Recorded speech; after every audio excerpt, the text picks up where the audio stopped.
Hello and welcome! Today we'll learn how to install ContractKen as an add-in to Word. Sign up for a new account and get started. Begin by going to the link contractken.com/word and click on Open in Word.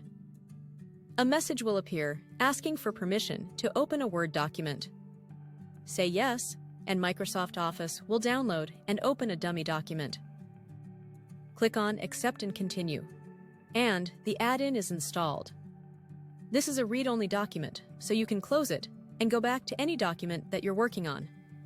You'll see a new ContractKen icon in Word. Click on that to open the add-in. Now, to sign up for an account, click here. Use your company email address as login ID and set a strong password. So, now your account is being set up. Next, you have to verify your email address. Check your mailbox for a verification email from ContractKen and click on link Confirm my account.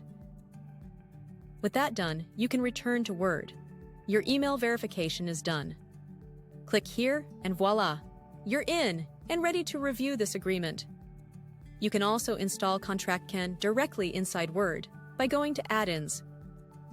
In the search bar, enter ContractKen and click Add to install it directly from within Word. So, that's how easy it is to get started. We hope you found this guide helpful. In our next video, we'll show you how to use ContractKen's powerful AI to review a draft, apply red lines, draft clauses, and much more. Thank you!